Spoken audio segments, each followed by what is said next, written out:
Hi friends, welcome back to Foodium channel. என்ன எல்லாரும் புரட்டாசி மாசம்லாம் முடிஞ்சிட்டு இப்போ செம்ம ஹாப்பியாக இருப்பீங்கன்னு நினைக்கிறேன். இன்னைக்கு சண்டே சமையலில் நம்ம ஒரு சிம்பிள் நான்வெஜ் லஞ்ச் தான் பண்ண போகிறோம். எப்படி ஸ்டெப் பை ஸ்டெப் பண்ணலாம் அப்படின்றத பார்க்கலாம். வீடியோவை ஸ்கிப் பண்ணாமல் பாருங்கள். வாங்க வீடியோக்குள்ளே போகலாம். இன்றைக்கி சீரக சம்பாவில் தான் நம்ம சிக்கன் பிரியாணி பண்ண போகிறோம். ஸோ அதுக்கு 2 அழகு சீரக சம்பா அரிசி எடுத்துக்கிறேன். இதை நல்லா தண்ணி ஊற்றி நல்லா வாஷ் பண்ணி நம்ம எடுத்துக்கலாம். எந்த வேலை ஸ்டார்ட் பண்ணுறதுக்கு முன்னாடியே ஒரு டீயோ இல்லை ஒரு காஃபியோ குடிச்சிட்டு ஸ்டார்ட் பண்ணால் கொஞ்சம் ரெஃப்ரெஷிங்காக இருக்கும். ரொம்ப நேரம் நின்று நம்ம வேலை செய்யணும் இல்லையா? எத்தனை பேர் இந்த மாதிரி பண்ணுவீங்கன்னு கமெண்ட் பண்ணுங்கள். இப்போ அரிசியை நல்லா வாஷ் பண்ணி எடுத்துகிட்டு நம்ம திருப்பியும் தண்ணி ஊற்றி நல்லா ஊற வைக்க போகிறோம். இப்போ சிக்கன் பிரியாணிக்கு சிக்கன் நம்ம மேரினேட் பண்ணி வைக்கணும். அதுக்கு என்னென்ன மசாலா போடலான்னு 1 by 1 பார்க்கலாம். 1 டீஸ்பூன் பிளெயின் சில்லி பவுட்ரு போட்டுக்கலாம். தேவையான அளவு உப்பு, மஞ்சத்தூள் ஒரு 1/2 டீஸ்பூன் போட்டுக்கலாம். இஞ்சி பூண்டு பேஸ்ட் ஒரு 1/2 டீஸ்பூன், தயிர் ஒரு டேபிள் ஸ்பூன் போட்டுட்டு லெமன் 1/2 லெமன் பிழிஞ்சிக்கலாம். கரம் மசாலா ஒரு 1/4 டீஸ்பூன் போட்டால் போதும். அப்புறம் கொத்தமல்லி தூவிட்டு இதை நல்லா மிக்ஸ் பண்ணிவிட்டு ஒரு அரை மணி நேரத்துலேருந்து 3/4 மணி நேரம் இது நல்லா ஊறுச்சுன்னா இது நல்லா மசாலாலாம் நல்லா இறங்கிடும். 1 kg நீங்கள் சீரக சம்பா பிரியாணி பண்ண போகிறீங்கன்னா இப்போ நான் போட்ட மேரினேஷனை அப்படியே டபுள் பண்ணிக்கோங்க. அதுக்கப்புறம் ப்ரான் பிரியாணி நீங்கள் செய்ய போகிறீங்கன்னா சேம் மேரினேஷன் ரெசிபி எல்லாமே சேம் தான். ரொம்ப டேஸ்டியாக இருக்கும். ஒரு வாட்டி அதுலேயும் ட்ரை பண்ணி பாருங்கள். இப்போ அடுத்து மீனுக்கு மசாலா தடவி வைக்க போகிறோம். அதுக்கு 1/2 டீஸ்பூன் மஞ்சத்தூள், ஒரு 3/4 டீஸ்பூன் கருவேப்பிலை நல்லா வறுத்து அரைச்சது போட்டுக்கணும். 1/2 டீஸ்பூன் மிளகுத்தூள், தேவையான அளவு உப்பு போட்டுட்டு 1 டீஸ்பூன் மிளகாய்த்தூள், பிளெயின் மிளகாய்த்தூள் தான் போடணும். 1 டீஸ்பூன் மல்லித்தூள் போட்டுட்டு ஒரு 1/2 லெமன் நல்லா பிழிஞ்சு விட்டுக்கோங்க. இதை இப்போ நல்லா மிக்ஸ் பண்ணிக்கணும். இது ஃபஸ்ட்டு அந்த மசாலாவில் நல்லா கோட் பண்ணிவிட்டு அப்புறமா தண்ணி கொஞ்சம் தெளிச்சிட்டு அதுக்கப்புறம் திருப்பியும் மிக்ஸ் பண்ணுங்கள். அந்த மாதிரி பண்ணிங்கன்னா தான் நல்லா கோட் ஆகும். இல்லைனா ரொம்ப தண்ணி ஊற்றிட்டிங்கன்னா அது மசாலா கோட் ஆகாது. அப்புறம் டேஸ்ட்டும் உங்களுக்கு நல்லா இருக்காது. ஸோ இது ஒரு அரை மணி நேரம் கிட்ட ஊறுச்சுன்னா அதுக்கப்புறம் நம்ம எடுத்து பொரிக்கிறதுக்கு கரெக்டாக இருக்கும். இது நீங்கள் எண்ணெயில் டைரெக்டாக போட்டும் பொரிக்கலாம். அதே நேரத்தில் ஷாலோ ஃப்ரையும் தவாவில் பண்ணிக்கலாம். அது உங்களோட தனிப்பட்ட இஷ்டம்.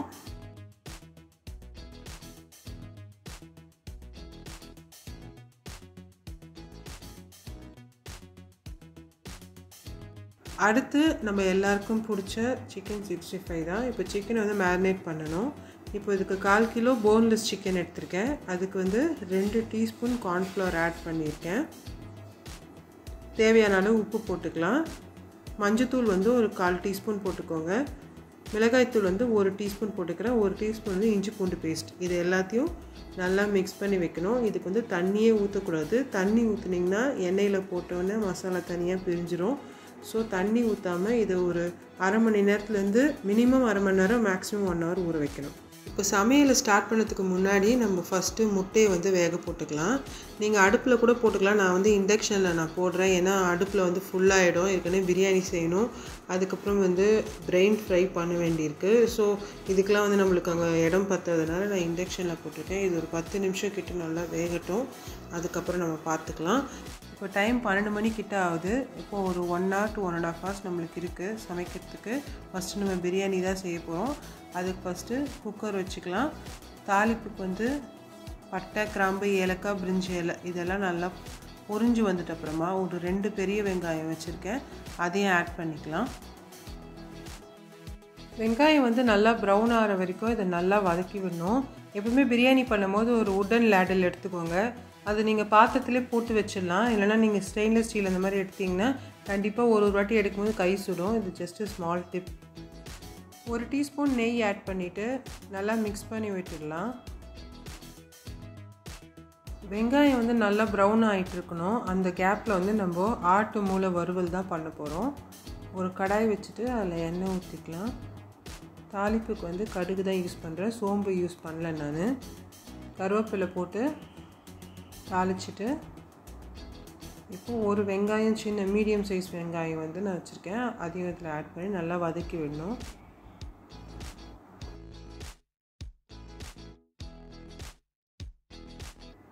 இப்போ வெங்காயம் நல்லா ப்ரௌன் ஆகிடுச்சு. இப்போ கொத்தமல்லி, புதினா இது ரெண்டுத்தையும் நறுக்கி வச்சுருக்கோம். அதை இதில் ஆட் பண்ணிக்கலாம். இந்த ஸ்டேஜில் ஆட் பண்ணும்போது பிரியாணிக்கு கொஞ்சம் ஃப்ளேவர் கிடைக்கும்.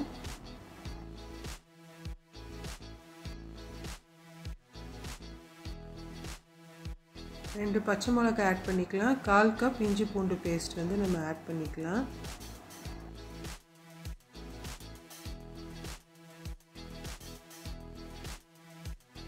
இப்போ அடுத்து தேவையான அளவு உப்பு போட்டுட்டு அடுத்தடுத்து மசாலா ஆட் பண்ணிக்கலாம். 1 டீஸ்பூன் வந்து plain சில்லி பவுடர் போட்டுக்கோங்க. 1/4 டீஸ்பூன் கரம் மசாலா, 1/4 டீஸ்பூன் மஞ்சத்தூள்.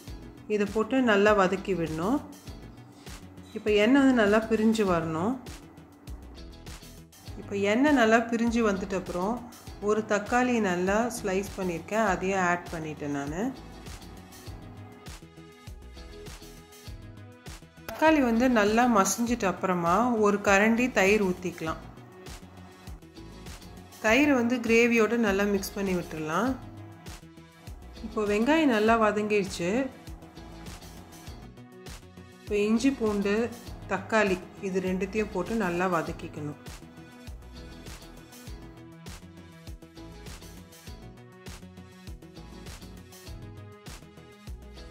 தக்காளி நல்லா மசிஞ்ச அப்புறம் மஞ்சத்தூள், மிளகாய்த்தூள், தனியாத்தூள், பெப்பர் இது எல்லாத்தையும் ஆட் பண்ணிக்கலாம்.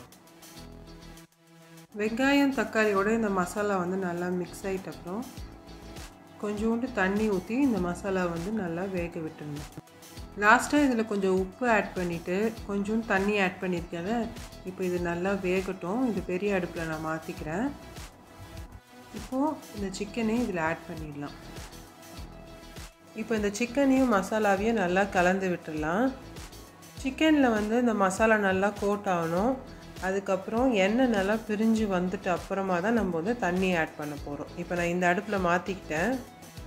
பார்த்தாலே தெரியுது இப்போ எண்ணெய் நல்லா பிரிஞ்சு வந்துடுச்சு. இப்போ தண்ணி ஆட் பண்ணிக்கலாம். 2 அழகுக்கு வந்து நான் 3 கிளாஸ் தண்ணி வச்சுருக்கேன். நல்லா கொதித்து வரட்டும். அதுக்குள்ளே நம்ம வந்து அந்த பிரெயின் பண்ணிகிட்டு இருந்தோம் இல்லையா, அதில் வந்து நம்ம இப்போது மசாலா நல்லா வெந்துடுச்சு, எண்ணெய் பிரிஞ்சு வந்துட்டப்புறம் பிரெயினை வந்து ஒரு 4 பீஸாக கட் பண்ணி அதில் ஆட் பண்ணிட்டேன். இதை வந்து லைட்டாக மிக்ஸ் பண்ணி விடுங்க. ரொம்ப மிக்ஸ் பண்ணிங்கன்னா அது உடஞ்சி போயிடும். அதுக்கப்புறம் சில பேர் வந்து முட்டை யூஸ் பண்ணியும் பண்ணுவாங்க இந்த பிரெயினை. பட் இன்றைக்கி வந்து நம்ம முட்டைலாம் யூஸ் பண்ணல, வெறுமே கிரேவியில் தான் நம்ம போட போகிறோம். இப்போ இந்த பிரெயின் வேகிறதுக்கு நம்ம கொஞ்சோண்டு தண்ணி மட்டும் இதில் ஆட் பண்ணிக்கலாம். ரொம்ப கம்மியாக யூஸ் பண்ணுங்கள் தண்ணி. நிறைய யூஸ் பண்ணிங்கன்னா நல்லா வராது. அவ்வளோதான். இப்போ ஒரு தட்டு போட்டு மூடிடலாம். இப்போ குக்கரில் வந்து நல்லா தண்ணி கொதிச்சிட்ருக்குது. அந்த சிக்கன் வந்து ஒரு 40 to 50% வேகட்டும். அதுக்கு நடுவில் நம்ம ஒரு சின்ன ஸ்வீட் செஞ்சிடலாம். கேசரி தான் செய்ய போகிறோம். இந்த கேசரி வந்து ரொம்ப மினிமலான நெய் ஊற்றி தான் நம்ம செய்ய போகிறோம். மொத்தமே ஒரு 3 டீஸ்பூன் நெய்யில் செய்ய போகிறோம். ஒரு டீஸ்பூன் வந்து நெய் ஊற்றிட்டு 1 கப் ரவையை போட்டுருங்க. ரவை வந்து ப்ரௌனாக வறுத்துடக்கூடாது, லைட்டாக தான் வறுக்கணும். பிரெயின் வந்து ஓரளவு வெந்து வந்துடுச்சு. இப்போ வந்து நம்ம பிரியாணிக்கு வந்து அரிசி போட்டுடலாம். 2 அழகு அரிசி ஊற வச்சு வச்சுருந்தோம் இல்லையா, அதை இப்போ ஆட் பண்ணிக்கலாம்.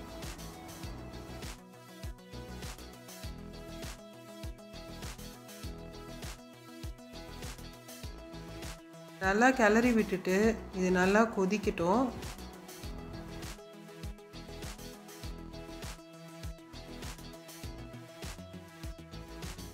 இப்போ பிரெயின் வந்து ரெடி ஆயிடுச்சு. இப்போ கொஞ்சோண்டு கொத்தமல்லி தூவிட்டு இதை இறக்கிடலாம். ரவை கேசரிக்கு எப்போவுமே ரவை வந்து சிம்லேயே வச்சு தான் வறுக்கணும்.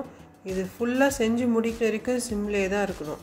இப்போ நான் வந்து 1 கப் ரவை எடுத்திருக்கேன் இல்லையா, அதுக்கு ஒரு 2.5 கப் வந்து தண்ணி ஊற்றி இதை நல்லா கொதிக்க வைக்கணும் தண்ணியை. அதுக்கப்புறம் தான் இதில் ஆட் பண்ணணும். இப்போ தண்ணியும் ரைஸும் ஈக்குவலாக வந்துருச்சு. இந்த ஸ்டேஜில் நம்ம கொத்தமல்லி புதினா ஆட் பண்ணிக்கலாம். 1/2 லெமனை இப்போ வந்து பிழிஞ்சு விட்டுறணும். இப்போ லிட்டை க்ளோஸ் பண்ணிவிட்டு ஒரு ப்ரெஷர் வந்துட்ட அப்புறம் 10 மினிட்ஸ் வந்து சிம்மில் வச்சுட்டா பிரியாணி ரெடி ஆகிடும். இப்போ தண்ணி நல்லா கொதிச்சிருச்சு. அதை எடுத்து இந்த ரவையில் ஊற்றிடலாம். இப்போ இதை நல்லா கைவிடாமல் கலரிட்டே இருக்கணும். இதை வந்து நம்ம க்ளோஸ் பண்ண போகிறதில்ல இப்போ இதை மாதிரி கலரிட்டே இருக்கும் போதே இந்த ரவை வந்து வெந்துடும்.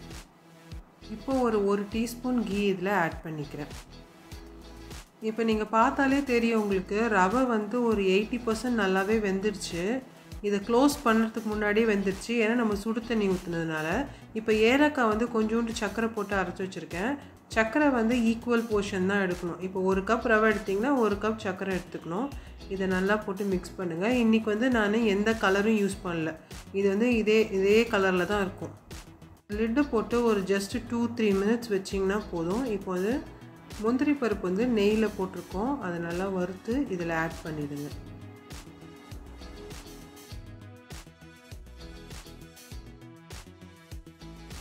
இப்போ ரவையை ஓப்பன் பண்ணி பார்த்துடலாம். அவ்வளோதான், இது எல்லாமே நல்லா வெந்து வந்துருச்சு. இப்போ முந்திரி பருப்பு வந்து செவந்துட்டு அப்புறமா இதில் போட்டுட்டோன்னா சூப்பரான ரவை கேசரி வந்து ரெடி. இதில் வந்து நீங்கள் குங்குமப்பூ இருந்துச்சுன்னா அதை கூட நீங்கள் தண்ணியில் மிக்ஸ் பண்ணி இதில் ஆட் பண்ணலாம். இப்போ முந்திரி ஆட் பண்ணி ஒரு கிளறினீங்கன்னா ரவை கேசரி ரெடி. நாக்கில் வச்சா அப்படியே மெல்ட் ஆகிற அளவு இருக்கும். ட்ரை பண்ணி பாருங்கள். அடுத்து சிக்கன் 65 தான் நம்ம பொரிச்சு எடுக்க போகிறோம். குக்கரில் வந்து ப்ரெஷர் வந்துருச்சு. ஒரு ப்ரெஷருக்கு ஸ்லோ பண்ணி 10 மினிட்ஸ் நீங்கள் வந்து சிம்மில் வைக்கணும். இப்போ 2 கப்பு எண்ணெய் ஊற்றிக்கலாம். எண்ணெய் வந்து நல்லா சூடாகிட்ட அப்புறமா நம்ம ஏற்கனவே சிக்கனில் வந்து மசாலா போட்டு மேரினேட் பண்ணி வச்சுருக்கோம் இல்லையா, அதை ஒன்று ஒன்றா போட்டு பொரிச்சு எடுத்துக்கலாம். சிக்கன் 65க்கு கரெக்டான அளவு ஹீட் இருக்கணும். எண்ணெய் ரொம்பவும் வந்து எண்ணெய் வந்து ஹீட்டாக இருந்துச்சுன்னா அப்படியே கருகி போயிடும். ரொம்ப ஹீட் இல்லைன்னா சிக்கன் வந்து வேகாமல் எடுக்கிற மாதிரி ஆகிடும். சிக்கனை போட்டு ஒரு 2 செகண்ட் அப்படியே டிஸ்டர்ப் பண்ணாதீங்க. அதுக்கப்புறம் ஆயிலை கொஞ்சம் கொஞ்சம் எடுத்து அப்படியே மேலே ஊற்றி விட்டுட்டு அதுக்கப்புறமா தான் நீங்கள் டேர்ன் பண்ணணும். அதை 10 நிமிஷம் கிட்ட ஆயிடுச்சு. இப்போ பிரியாணி நம்ம இறக்கி கீழே வச்சிடலாம். இப்போ லாஸ்ட்டாக நம்ம பண்ண வேண்டிய டிஷ் வந்து ஃபிஷ் ஃப்ரை தான். அதுக்கு வந்து தவா எடுத்துக்கிட்டேன். தவா வந்து நல்லா காஞ்சிட்ட அப்புறம் எண்ணெய் ஊற்றிட்டு மீனை போட்டு நம்ம வறுத்து எடுத்துடலாம். சிக்கன் 65 வந்து இப்போ நல்லா ஃப்ரை ஆயிடுச்சு. அதை எடுத்து நம்ம வச்சிடலாம். தவா வந்து நல்லா ஹீட் ஆயிடுச்சு. இப்போ வந்து நம்ம எண்ணெய் ஊற்றிக்கலாம்.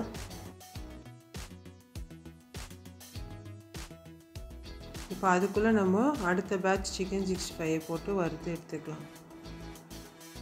இப்போ மீனை ஒன்று ஒன்றா போட்டு நம்ம ஃப்ரை பண்ணிக்கலாம்.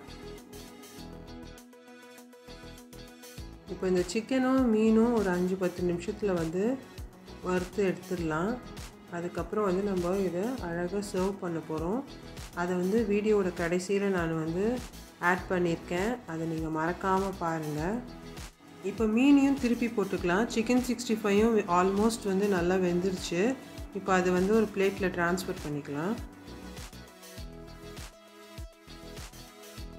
சிக்கன் 65 நம்ம பொரிச்சு அதே எண்ணெயில் கருவேப்பிலை போட்டு கொஞ்சம் பொரிச்சு எடுத்து இதில் ஆட் பண்ணிக்கலாம். அவ்வளோதான், சிக்கன் 65 முடிஞ்சிருச்சு. மீன் வந்து வெந்துகிட்டே இருக்கட்டும், அதுக்குள்ளே வேக வச்ச முட்டையை நம்ம உரிச்சிக்கலாம்.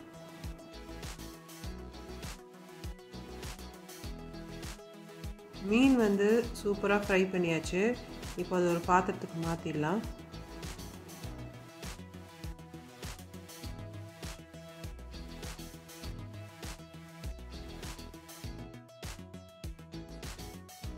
ஃபிஷ் ஃப்ரை வந்து சூப்பராக பண்ணியாச்சு. இப்போ நெக்ஸ்ட் வந்து பிரியாணி என்ன ஆச்சுன்னு பார்க்கலாம்.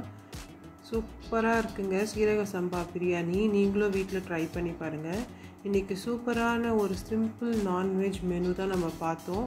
நீங்கள் இது எல்லாத்தையும் ட்ரை பண்ணி பாருங்கள். இதை எப்படி சர்வ் பண்ணலான்னு இப்போ பார்க்கலாமா? ஒரு வாழை இலை எடுத்துக்கிட்டு அதில் நீங்கள் சர்வ் பண்ணிங்கன்னா இது அவ்வளோ சூப்பராக இருக்கும்.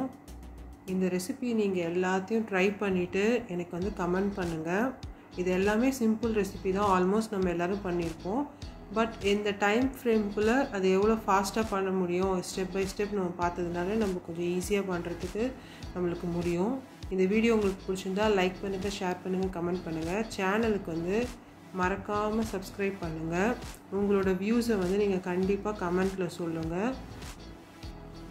சேனலை சப்ஸ்கிரைப் பண்ணிவிட்டு நோட்டிஃபிகேஷன் பட்டனை வந்து ஆன் பண்ணுங்கள். அப்போ தான் நான் போடுற வீடியோஸ் எல்லாமே உங்களுக்கு நோட்டிஃபை ஆகும். தேங்க்ஸ் ஃபார் வாட்சிங். பாய்.